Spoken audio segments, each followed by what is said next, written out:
Bonjour à tous. Alors, avant de poursuivre, j'aimerais inviter Elisoa à lire le texte d'introduction de la prédication de ce matin. Merci. Bonjour. Je lirai dans 2 Corinthiens 4, verset 18. Car aussi nous regardons non point aux choses visibles, mais à celles qui sont invincibles, car les choses visibles sont momentanées et les invisibles sont éternelles. Amen. Amen. J'aimerais vous saluer joyeusement dans le Seigneur. C'est une grande joie de pouvoir parler de la part de Dieu, un immense honneur. Et c'est pourquoi je vous invite aussi à pouvoir prier ensemble, si vous le voulez bien, avant de poursuivre. Éternel notre Dieu, quelle joie de pouvoir étudier ensemble ta parole, découvrir le Dieu merveilleux que tu es.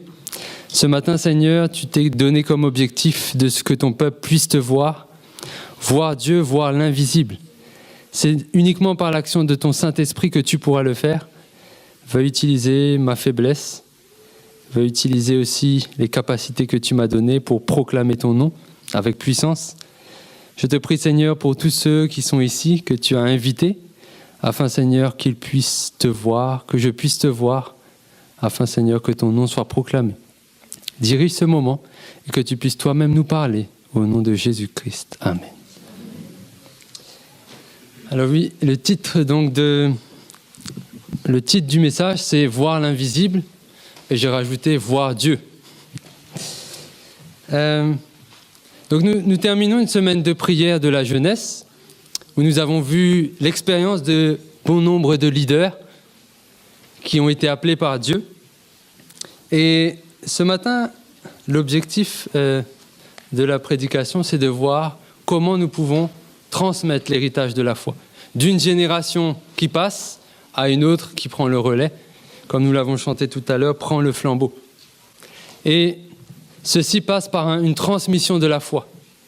Et ce matin, j'aimerais vous inviter, avec le temps que Dieu nous donne, à pouvoir voir comment nous pouvons voir Dieu, voir l'invisible, au moyen de l'exemple et de la vie, de l'expérience de Moïse, du moins de sa jeunesse, puisque la vie de Moïse est abondante.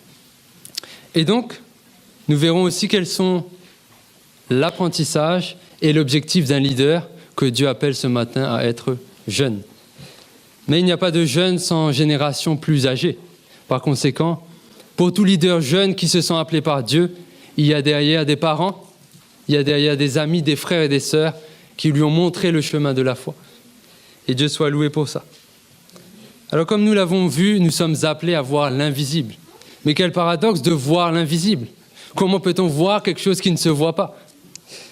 Eh bien, c'est exactement ça l'objectif. Mais avant d'arriver à l'exemple de Moïse, un petit retour en arrière nécessaire. Je vous invite à retourner avec moi dans un passé lointain, à l'époque de l'Éden, ce paradis. Dieu nous crée en Adam, le premier homme, toute l'humanité étant en lui. Et là, la première personne que nous voyons, c'est Dieu. Il finissait simplement de mettre son souffle en nous et nous avons commencé à prendre vie. Et là, nous jouissons de la vue directe avec Dieu. Comme je vous vois, comme vous me voyez, nous le voyons. Il nous dit sa joie que nous soyons là, dans l'existence, et nous lui disons notre joie de le connaître, lui, notre Créateur. Mais un événement viendra perturber ceci. Quelqu'un vient détourner notre regard de ce beau Créateur. Il s'agit d'un serpent, qu'on appelle dans la Bible le diable ou Satan. L'ennemi qui veut détourner nos regards de Dieu et de sa compagnie. Et en détournant nos regards, il nous invite à une autre réalité. Maintenant, nous le savons, être une illusion. Mais nous pensions à l'époque que c'était la réalité, celle que Dieu peut-être voulait nous cacher, ou du moins ne pas nous montrer totalement. Et nous avons suivi cette invitation et nous nous sommes trompés. Ou plutôt, il nous a trompés. Nous l'avons cru et depuis, notre réalité a changé. Mais en même temps que notre réalité a changé, nous avons été appelés à voir Dieu d'une autre manière qu'auparavant, lorsque nous pouvions le voir vis-à-vis, face à face. Désormais, nous ne pourrons le voir qu'à travers la foi. Et c'est pourquoi je vous invite à ce texte ensemble dans Hébreux chapitre 11 et le verset 1er.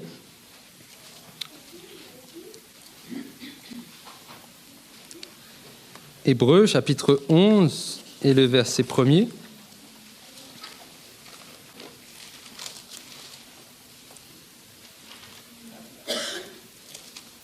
Hébreux chapitre 11 verset 1er. Or, la foi est une ferme assurance des choses qu'on espère, une démonstration ou une réalité de celles qu'on ne voit pas. Désormais, la foi sera notre réalité. Nous pourrons voir Dieu encore mieux que si on le voyait en face, du moins pour un temps. Puisque la foi, c'est une manière pour Dieu de se révéler alors que quelque chose a mis un voile entre nous et Dieu. Cette chose, c'est le mal. Nous ne pouvons plus voir Dieu comme auparavant et nous ne sommes plus à même de le voir. La foi est donc un moyen pour nous de revenir à notre réalité première, celle de voir Dieu comme au premier jour de notre existence. Et donc je vous invite à voir cela ensemble dans la vie de Moïse, à travers 7 points que je prie Dieu de me permettre d'arriver jusqu'au bout. Alors, en ce temps-là, nous sommes en Égypte. Joseph était administrateur dans la cour de Pharaon et il jouissait d'un grand respect pour tout ce qu'il avait opéré en Égypte. Et à ce moment-là, la nation israélite qui était en Égypte était nombreuse, était de plus en plus influente et commençait à être très forte. Et lorsque Joseph est mort, un nouveau pharaon est venu. Il a voulu mettre tout ce que Joseph avait fait de côté, ne considérant que ce qu'il avait fait n'était pas important et qu'il voulait transformer. Mais il y a là, dans ce pays d'Égypte, 2 nations donc, qui cohabitent. Le peuple d'Israël d'un côté, nombreux, puissants, mais étrangers, et les Égyptiens, la nation dirigée par le pharaon, qui cherche à tout gommer. Tout ce que Dieu a créé, tout ce que Dieu a façonné au travers de la vie de Joseph, le leader pour Dieu, il cherche à l'enlever. Et donc, à ce moment-là, Dieu est à la recherche d'un nouveau leader. Et là, c'est le premier point, la première leçon qu'on peut tirer. Quand une génération passe, une autre doit succéder. Dieu est en problème lorsqu'il ne trouve pas des leaders. C'est pourquoi il cherche des leaders jeunes qui puissent porter l'idéal de Dieu pour emmener un peuple à voir Dieu. Et pour ce faire, en attendant de trouver le leader, il a dû attendre. Et j'aimerais actualiser ce propos en disant que aujourd'hui, je le crois, au moment où je vous parle, c'est l'heure de la transmission. C'est l'heure d'un changement du partage de la foi. Dans notre église ici et dans bien d'autres églises, des leaders ont dirigé, mais ils commencent, certains à vieillir, d'autres à être fatigués. Le Seigneur en appelle de nouveaux, de plus jeunes, à prendre le flambeau et à être armés du même zèle pour continuer l'œuvre et même l'achever. Ce temps est venu. Aujourd'hui, Dieu appelle des jeunes à pouvoir prendre le flambeau, comme nous l'avons chanté. Et pour ce faire, j'aimerais inviter, et ce n'est pas prévu spontanément, j'aimerais demander à tous les jeunes ici de bien vouloir se lever, s'ils veulent bien, spontanément, que vous ne soyez de l'église ou pas, j'aimerais juste...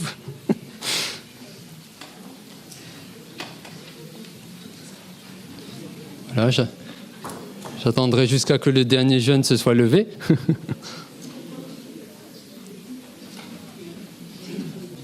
Voilà. J'invite l'Église à regarder tous ces jeunes levés. C'est la nouvelle génération que Dieu appelle à pouvoir porter le message de l'Évangile. C'est ce qu'il souhaite. Et que le Seigneur aide notre jeunesse à pouvoir prendre le relais, à pouvoir emmener la parole encore plus loin. Voilà, je vous remercie. C'était juste une illustration. Ok. Et donc, Dieu est à la recherche de ce leader. Dieu est à la recherche de ce leader et alors que le Pharaon prend le pouvoir, il sent que le peuple d'Israël est une menace pour lui et pour l'Égypte. Et donc il décide de leur donner des travaux difficiles, pénibles. Il commence par certains travaux, notamment le travail de l'argile et de la brique. Mais ensuite, plus il attaque le peuple d'Israël et plus il augmente. Plus il l'attaque et plus il se fortifie. Le Pharaon ne sait plus quoi faire, il se dit qu'il faut augmenter les sévices, augmenter la barbarie. Et pour aller vite, il en vient à l'idée cruelle et terrible d'exterminer la nation d'Israël en faisant une seule chose, tuer tous les enfants mâles qui naîtraient dans le peuple d'Israël. Et pour ceux qui peut-être se rappellent, ça nous renvoie à quelqu'un qui devait venir plus tard, qui serait le sauveur et qui passerait par la même expérience. À ce moment-là, en pleine persécution, alors que toute la nation égyptienne cherche à tuer tous les enfants mâles israélites, c'est à ce moment-là qu'un petit enfant naît. Au beau milieu de la persécution, l'enfant Moïse, ou comme sa signification le dit, sauvé des eaux, arrive pour prendre le flambeau. Il vient en pleine persécution. Ses parents sont Amram et Jochebed, des hommes et des femmes pleins de foi de la tribu de Lévi, des sacrificateurs, des serviteurs de l'Éternel. Et là, il y a un deuxième enseignement. Ta vie, cher jeune, n'est pas le fruit du hasard. Aucune personne qui est ici en ce lieu n'est là par hasard. Dieu a voulu que nous soyons là pour le rencontrer et le connaître. Dieu, c'est sa volonté que nous existions. Il souhaite partager avec nous la joie de connaître Dieu. Par conséquent, il nous invite à nous rappeler que notre existence, nous lui la devons et qu'il nous a appelés à une vie, à un ministère, à un appel spécial et sacré. Notre vie n'est pas comme celle de tous les autres, puisque Dieu nous a appelés. Elle est différente. Depuis notre plus petit âge, Dieu nous soutient. Depuis que nous sommes très petits, sa main est sur nous. Il nous protège. Et comme la persécution avait frappé au temps de Moïse, de même Satan s'acharne pour détruire tout enfant de Dieu, jusqu'à qu'il n'en reste plus aucun. Mais Dieu est le plus fort. Il nous protège, il nous conduit jusqu'à ce jour que nous voyons, pour nous dire que c'est l'heure de servir le Seigneur. Alors l'enfant Moïse est né, il est beau, les parents sont contents, mais le danger est là, il faut le cacher. Et pendant 3 mois, instant après instant, jour après jour, les parents vont cacher l'enfant pour qu'il ne soit pas tué. Et que la promesse du libérateur, prophétie que Dieu avait proclamée, puisse s'accomplir en Moïse.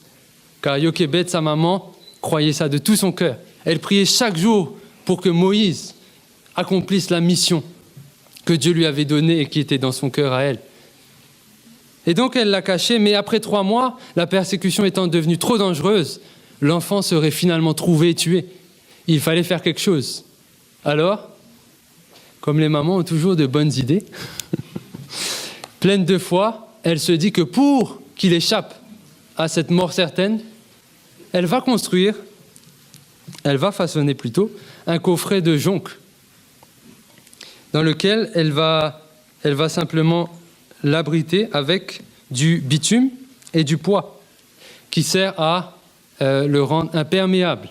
Parce que cet enfant Moïse va rentrer dans ce coffret pour traverser les eaux. C'est le moyen par lequel Dieu a choisi que sa vie serait sauvée. Et à travers ça, il échapperait à la destruction que Satan trouvait comme certaine. Dans ce même fleuve où tous les enfants premiers-nés d'Égypte, des Israélites, étaient jetés dans le fleuve une fois morts, dans ce même fleuve, Moïse flotterait vers sa destinée, vers l'Égypte. Cette même Égypte qui cherchait à détruire les enfants premiers-nés, c'est dans cette même Égypte, dans la cour de Pharaon, que Moïse arriverait pour libérer son peuple. C'est là le début de son ministère. N'est-ce pas une chose extraordinaire? Plus Satan vous attaque, et plus Jésus proclame qui il est, et sa victoire est grande. Et donc, Moïse s'en va, mais sa maman prie. Elle demande aux anges de l'accompagner.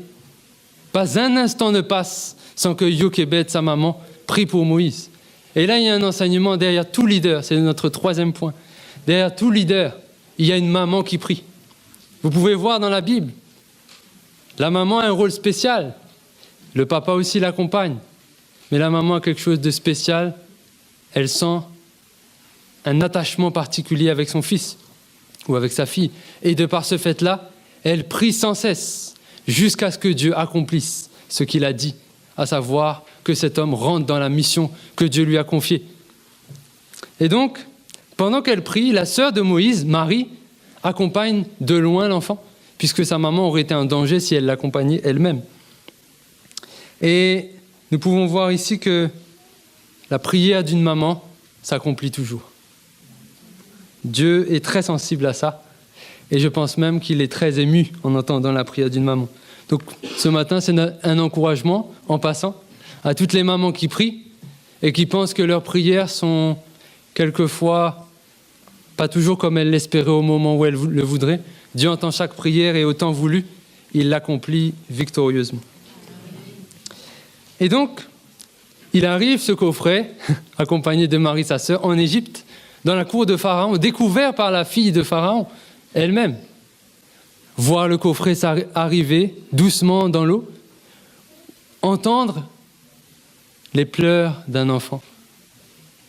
L'enfant n'était pas seul, il était entouré de Dieu, mais la fille de Pharaon ne pouvait pas le voir, car il faut voir l'invisible. Et par là, elle ouvre le coffret et là, elle découvre cet enfant. Une couverture qui montre qu'il était hébreu. Et là, surprise de voir un enfant comme ça, seul sur le fleuve, elle lève les yeux et elle voit sa sœur. Et là, elle aimerait bien adopter cet enfant tout beau, spécial. C'est peut-être même comme un cadeau de Dieu, peut-être pense-t-elle. Et là, elle demande à la sœur de Moïse si quelqu'un pourrait l'allaiter, puisque je vous rappelle qu'il n'a que 3 mois et qu'il a besoin de prendre des forces. Et là, la fille de Pharaon accepte. L'adoption sera pour plus tard. Et pendant 12 ans, Moïse retournera chez sa maman. Inespéré, la persécution étant passée, Jochébed, sa maman, peut enfin l'éduquer dans la foi solide, la foi des Hébreux, la même foi que nous avons aujourd'hui, la foi dans le Dieu vivant. Et là, elle va utiliser tout le temps, l'énergie, la patience, la foi d'une maman pour fonder, solidifier l'expérience de son fils. Parce qu'elle sait qu'après 12 ans, cet enfant avec cette éducation va aller en Égypte dans un contexte de tous les dangers. Et c'est seule cette éducation qui lui permettra de tenir debout. Donc elle s'y engage pleinement. Elle se consacre à tous les efforts. Elle lui apprend les histoires du peuple d'Israël, les victoires que Dieu a apportées à son peuple. Elle lui apprend aussi comment Dieu veut se montrer à lui. Veut être dans son expérience, lui montrant qu'il le tient, qu'il le soutient, qu'il l'aime d'un amour indéfectible. Mais elle veut aussi lui montrer et qu'il est conscient de sa mission et du rôle qu'il a à jouer. Par conséquent, il apprend et il découvre que Dieu l'appelle à une mission spéciale. Pas la plus petite, la plus grande. Délivrer le peuple d'Israël de l'Égypte après 400 ans d'esclavage. 400 ans. Et là, c'est la 4e leçon. Nous avons, en tant que jeunes, reçu une éducation de nos parents. Cette éducation est chère. Satan cherche par tous les moyens à renverser cette éducation, car elle est pour lui un non-sens. Mais par cette éducation, nous apprenons à voir Dieu, le Dieu que nous ne voyons pas, mais que nous voyons dans nos parents. Ils sont notre exemple pour commencer dans la vie. Et par ce moyen-là, Dieu permet que par cette éducation, nous puissions réaliser la mission à laquelle il nous appelle. Chaque jeune ici présent a une mission spéciale à jouer. Si pour Moïse c'était de délivrer le peuple, il y a encore beaucoup de personnes à délivrer aujourd'hui. C'est là le 4e enseignement. Et donc Moïse passera le reste de sa vie, en tout cas sa jeune vie, disons 28 ans, de 12 ans à 40 ans, dans la cour de Pharaon, avec une 2e éducation, faisant conflit avec la première qu'il a reçue. Et ça ne vous échappera pas que l'âge de 12 ans n'est pas inconnu. Il y a un autre enfant encore qui, à 12 ans, prendra la décision de sauver l'humanité. Vous connaissez son nom, je pense. Et pendant donc ces 28 ans, il va entrer dans les plus grandes écoles, les plus grandes universités, entre guillemets, recevoir une formation solide. Quelle formation? En tant que chef militaire, une formation solide, intellectuelle, dans le domaine social, dans le domaine diplomatique, dans le domaine de la législation. Il va recevoir la plus haute éducation, au regard, comme on peut le voir aujourd'hui, dans le monde et comme on pouvait le voir en Égypte. C'est ainsi que Moïse devint un jeune homme fort, intelligent, capable de diriger des armées. Il s'apprêtait à être le successeur de Pharaon, qui, je vous le rappelle, était l'empire le plus grand à cette époque, l'Égypte. Il s'apprêtait à devenir le maître du monde. Il était intelligent. Par son intelligence, il déroutait bien des personnes. Mais il n'avait malgré toute cette éducation, cet enseignement de l'Égypte, du monde, pourrait-on dire, il n'avait malgré tout pas oublié sa foi des premiers jours. La foi des Hébreux, la foi du Dieu vivant était en lui. Tout cet enseignement que l'Égypte lui apportait ne lui enlevait pas ça. Mais il y avait une lutte à l'intérieur de lui. Il devait faire un choix. Et comme Moïse, le destin du leader, du jeune, est déterminé par les choix. En fonction des choix que l'on fait, on saura où nous terminerons, où sera notre destination. Quels que soient les choix que nous faisons, ils sont décisifs. Mais Jochebed a appris une chose à Moïse, une chose que Dieu veut nous apprendre. C'est que pour voir Dieu et pour être sûr d'être dans l'éternité, il y a un seul fondement, la parole de Dieu. Il n'y en a pas d'autre. Si on veut être sûr de se revoir un jour, c'est la parole de Dieu, notre seul fondement. Chers jeunes, je t'invite, je m'invite à pouvoir sonder cette parole et à la fonder comme la seule source de fiabilité pour n'importe quel choix. Moïse a fait un choix à ce moment où il était élevé, où il allait être le maître de l'Égypte. Il a fait un choix que nous pouvons voir dans Hébreux chapitre 11, les versets 24 et 27.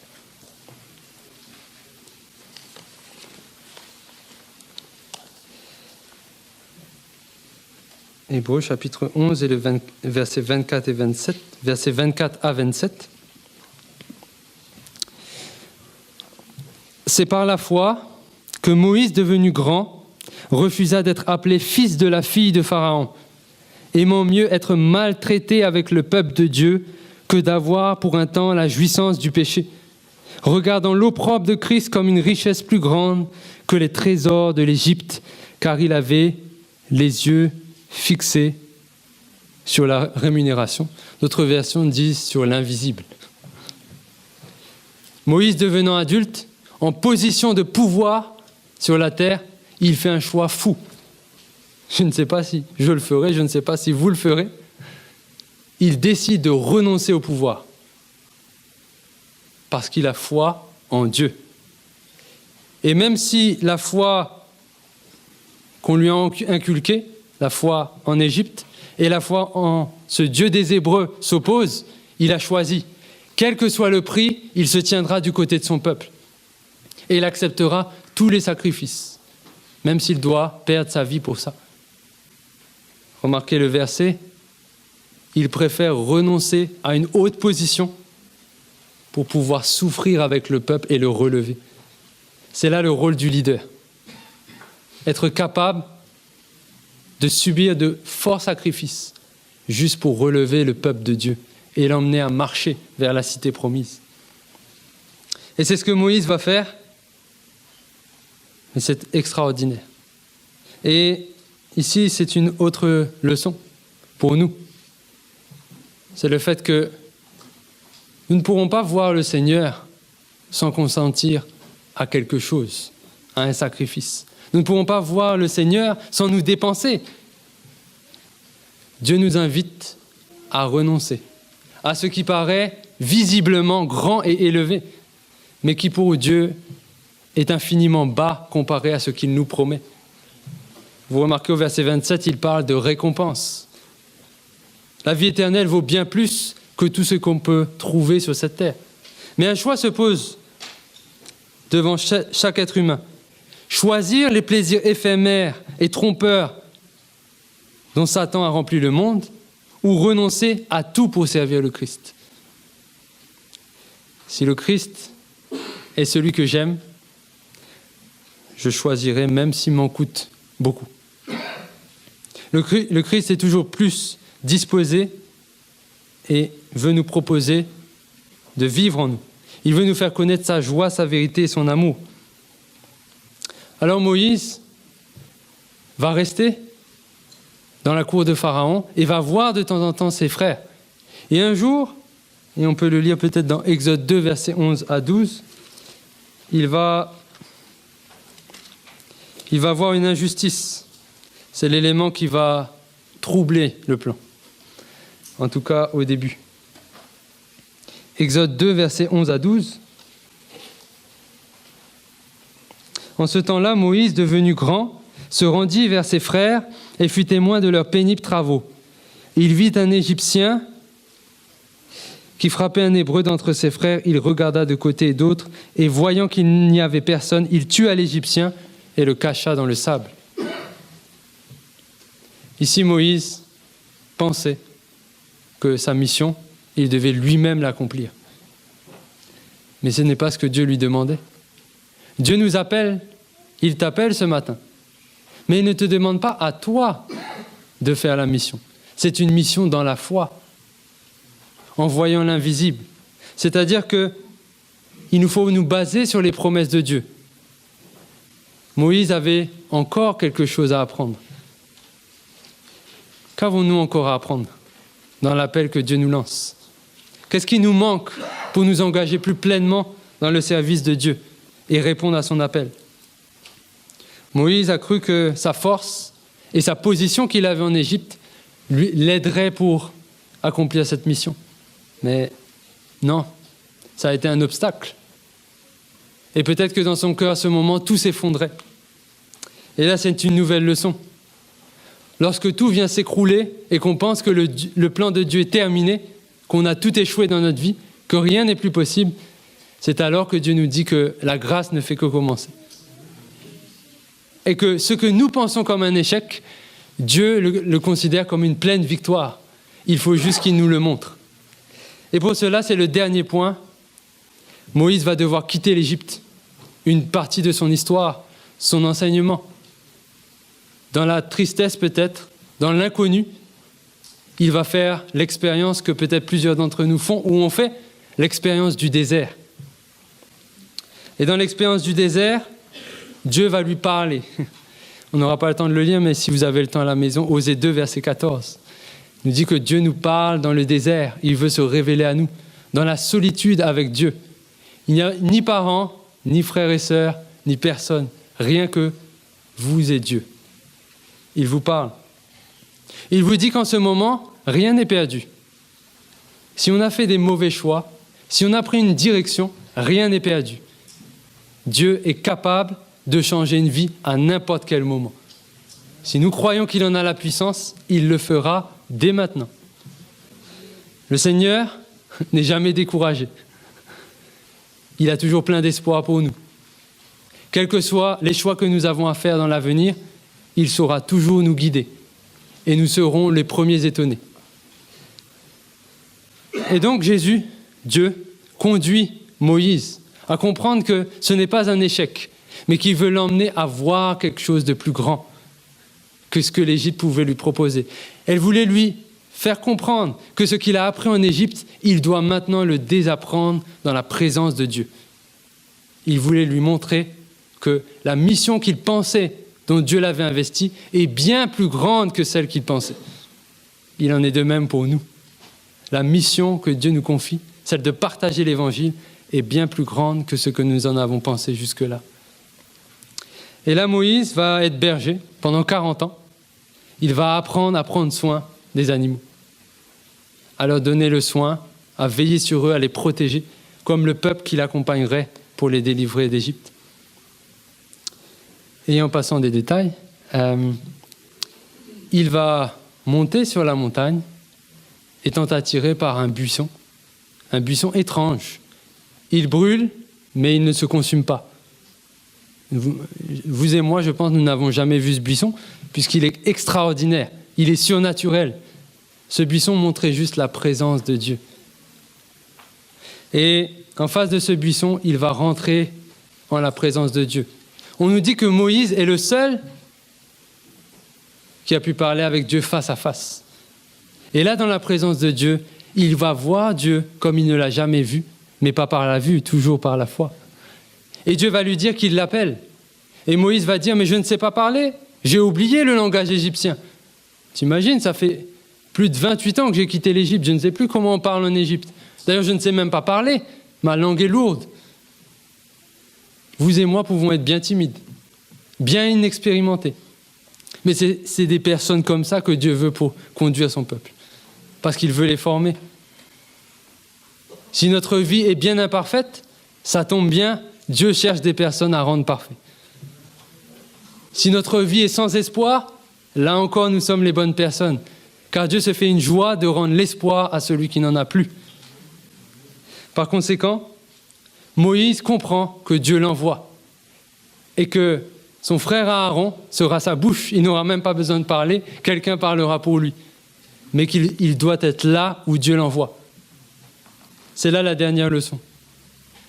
Dieu nous envoie maintenant dans le monde pour faire connaître son amour, sa beauté et son retour.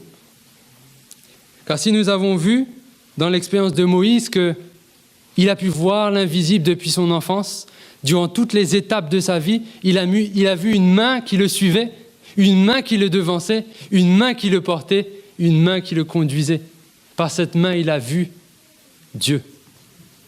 Et bien que plusieurs textes disent que nul homme n'a vu Dieu ni ne peut le voir, et que si nous voyons Dieu, nous mourions, c'est parce que Dieu veut nous purifier et enlever en nous tout mal, afin que nous puissions le voir face à face.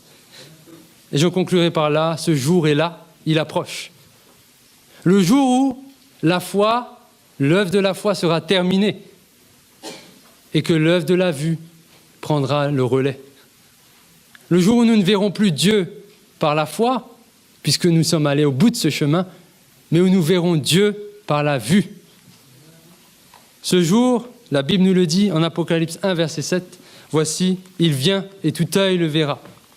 Vos yeux le verront, mes yeux le verront. » J'ai cette assurance que dans cette génération, je le crois, Jésus reviendra. Ce n'est pas une blague, c'est une conviction sincère. Par conséquent, Dieu nous invite pour le voir à recevoir sa vie. Parce que c'est uniquement en partageant la même vie que Jésus nous donne que nous pourrons le voir et ne pas être détruits par son regard, puisque c'est un regard compatissant. Et en cet instant, j'aimerais, comme c'est la fin de la semaine de prière, inviter tout jeune qui souhaiterait, après avoir entendu ces différents messages, répondre à l'appel du Seigneur à pouvoir le servir, bien que faible, bien qu'imparfait, bien que timide. Moi, je l'étais aussi. J'étais très timide et pourtant, regardez où je suis. Le Seigneur est capable de tout changer et il aime particulièrement les jeunes. Ce matin, je ne te demanderai pas de te déplacer, mais je te demanderai simplement de faire une chose. C'est un acte de foi. Alors que nous allons chanter le chant « Oui, je le vois », si ton désir, c'est d'emmener un peuple aussi à voir Dieu, de le conduire et de t'engager pleinement pour le reste de ta vie à cet objectif, à cet idéal, tends simplement ta main vers Dieu. C'est un signe pour Dieu que tu lui donnes ta vie et qu'il pourra s'en saisir pour proclamer son nom. Tends juste ta main vers Dieu. Et si on est plus âgé, on peut quand même servir Dieu.